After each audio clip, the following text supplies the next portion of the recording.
일제시대 별난사, 임시정부 수립에 기반이 된 대동단결 선언.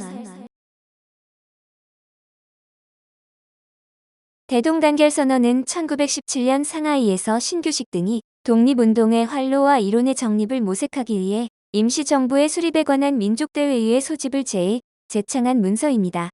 조소왕이 초고를 하였고 신채호 등이 감수했는데 통일적 독립운동 조직을 결성하려는 뜻을 갖고 국내의 민족운동가들에게 국제정세의 변화에 따라 민족대회를 소집하기 위해 작성한 국한문 혼용의 문서입니다. 이 문서는 B6판의 12면과 B5판의 답지 1면에 발기인의 서명이 있는데 발기인은 신규식을 필두로 박은식, 신채호, 박용만, 윤세복, 조소왕, 신서구, 한진교 등 14명입니다. 문서 원본은 독립기념관에 있으며 2015년 12월 8일 대한민국의 국가등록문화재 제652호로 지정되었는데 민족사적 전통에 근거한 주권불멸론을 이론화해 1910년 순종의 주권 포기를 국민에게 주권 양해로 주장했습니다. 국민주권서를 정립한 연후에 일본이 국토를 강점하고 있으니 해외에 거주하는 동포가 주권을 행사할 수밖에 없으므로 해외 동포가 민족대회의를 개최해 임시정부를 수립하자는 것입니다. 이와 같은 선언의 공표는 당시 독립운동의 내외 조건의 변화와 밀접한 관련이 있었는데 우선 안으로는 1914년 제1차 세계대전과 더불어 노령과 만주지방의 독립운동이 강압으로 봉쇄당했습니다. 이로써 독립운동 단체였던 권업회 대한광복군 정부 간민회 등이 해체되었으며 노령에서는 독립운동자들이 감금되거나 축출되어 독립운동이 실현에 봉착하고 있었습니다. 그래서 노령에 있던 이상설은 베이징과 상해로 피신해 신규식, 박은식 등 그곳 동제사의 인사와 함께 1915년 신한혁명당을 결성하고 독립운동의 구심체로서 망명정부를 수립해 국제적인 대비책을 강구하려고 했습니다. 즉, 광무황제의 망명을 추진한 것으로 그에 따라 신한혁명당의 외교부장 성낙형이 국내로 잠입해 서울에서 활동하다 발각되었는데 이것이 1915년의 소위 보안법 위반 사건입니다. 이로써 독립운동가들은 새로운 길을 모색해야 했는데 그런 시기에 독립운동의 지도적 구실을 담당했던 이상설이 병석에 누워 1917년 3월에 죽어 노령 만주, 중국 본토 등지의 독립운동계는 개편이 요구되고 있었습니다. 밖으로는 마침 그해 3월 러시아 제2혁명, 즉 2월 혁명이 일어났고 핀란드와 폴란드가 독립을 선언하며 임시정부를 수립해 같은 처지에 있던 약소민족을 공호했습니다. 이에 한국 독립은 연합군보다 일본과 대립한 독일, 중국과의 연합이 유리하다고 판단이 되어 독일 비렐름 제정이나 중국 위안스카이 제정계획에 맞춰 광무황제를 옹립한 망명정부 수립을 기획했지만 실패했습니다. 그리고 1917년 미국이 참전함으로써 일본을 포함한 연합군이 결정적으로 우세해지면서 중국도 연합국에 기울어져 독립운동도 필연적으로 전환되어야 할 처지가 되었습니다.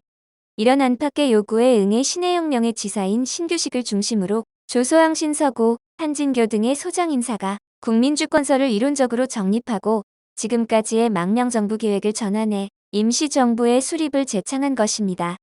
대동단결 선언은 주권불멸론과 융희황제의 주권포기론을 근거로 국민주권서를 정립함으로써 독립운동의 이념을 확립했을 뿐 아니라 다양했던 독립운동의 이론을 결집했다는 점에서 중요한 의미를 갖습니다. 또 이와 같은 선언은 당장 실현되지 못했으나 문서가 동포사회에 널리 송달되었으며 신한민보 등 각처의 신문을 통해 계몽되면서 1919년 임시정부 수립의 모체가 되었다는 점에서 주목됩니다.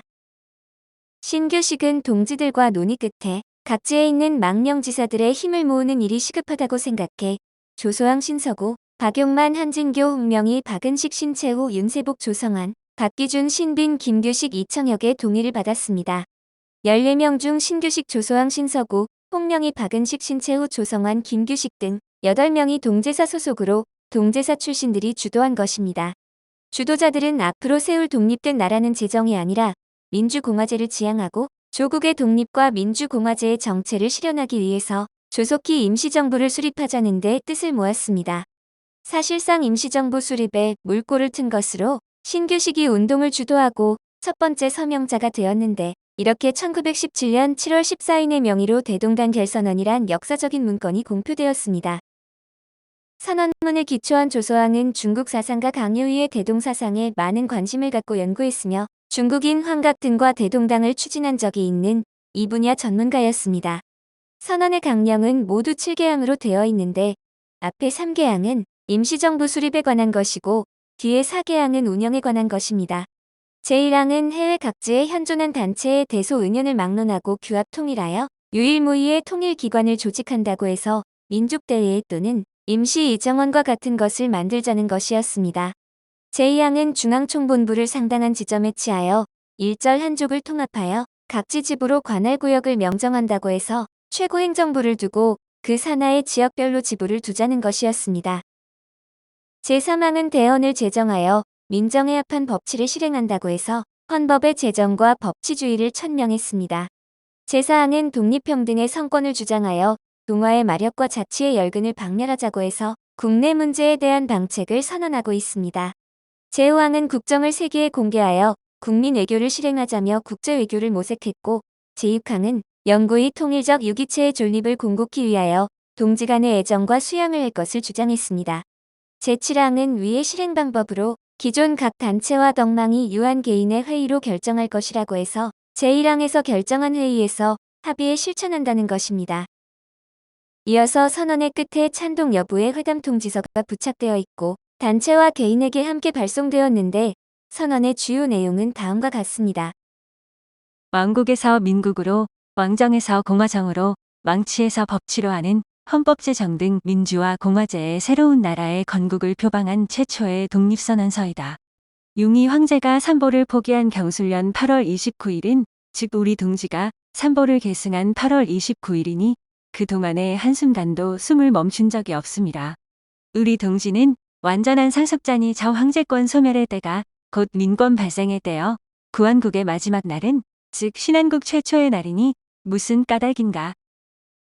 우리 대한은 무시 이래로 한인의 한이요 비한인의 한이 아니라 한인 사이의 주권을 주고받는 것은 역사상 불문법의 국헌이요 비한인에게 주권 양려는 근본적 무효여 한국의 한민성이 절대 불허하는 바이라.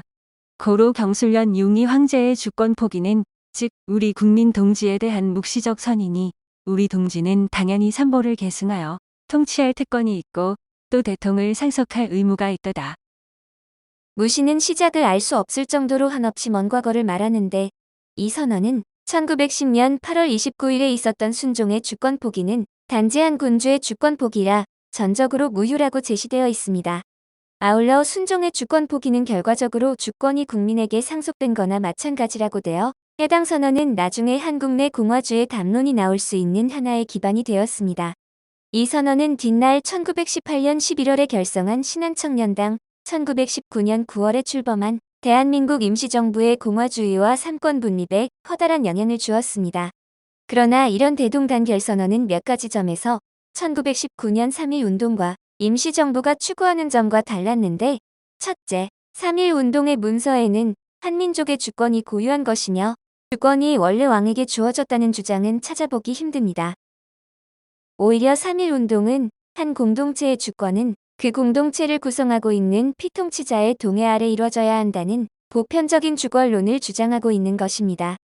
둘째, 3.1운동의 기본 전제는 한반도의 운명은 한반도에 살고 있는 피통치자인 조선인들의 의사에 달려 있다는 것으로 이것이 3.1 독립만세가 국내에서 일어난 근본적인 원인입니다.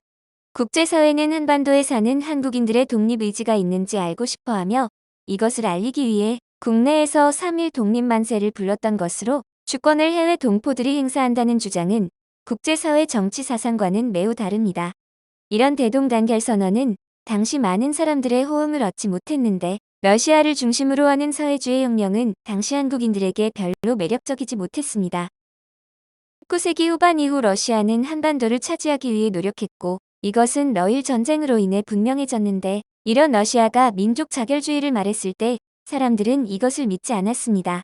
따라서 러시아 혁명을 배경으로 하는 대동단결선언은 신규식을 중심으로 하는 몇몇 사람들 외에 다른 사람들의 호응을 얻지 못했고 단지 하나의 선언서로 남게 되었습니다. 대동단결선언이 임시정부의 기원이 되었다는 주장에 대해 당시 해외 독립운동을 실질적으로 이끌었던 미국에 기반한 대한인국민회는 대동단결선언의 주장에 대해 매우 냉담했다고 박명수 미래한국 편집위원은 말합니다. 이미 미국에는 대한인국민회가 있었고 여기에는 미국 본토, 하와이, 중남미, 노령, 중국을 지방총회로 하며 그 대표가 도산 안창호라서 이들이 새로운 기관을 만든다는 것을 받아들이기 어려웠다는 것입니다. 조소왕은 각자 영웅으로 활거한 각 단체는 하나도 여기에 호응해 오지 않았다고 밝히는데 사실상의 임시정부의 창설을 실질적으로 지지하고 후원한 것은 미주에 대한 인국민회였습니다. 한국 사학자들은 3.1운동의 기원을 지나치게 민족주의적인 요소에서 찾으려고 한 나머지 3.1운동과 임시정부를 형성하는 데 미친 국제적인 영향을 객관적으로 보지 못했다는 것입니다. 1917년 작성된 대동단결선언은 당시의 국제적인 정세와 민족의 정기를 잘 보여주는 문서이지만 3.1운동과 임시정부는 윌슨의 민족 자결주의를 중심으로 변화된 국제 정세를 반영해 새롭게 일어난 운동입니다. 대동단결선언이 매우 중요한 문서인 것은 사실이지만 이것이 3.1운동과 임시정부에 미친 영향을 과대평가해서는 안 된다고 박명수 의원은 주장합니다. 오늘 일제 36년은 일제시대 별난사로 임시정부 수립에 기반이 된 대동단결선언이었습니다.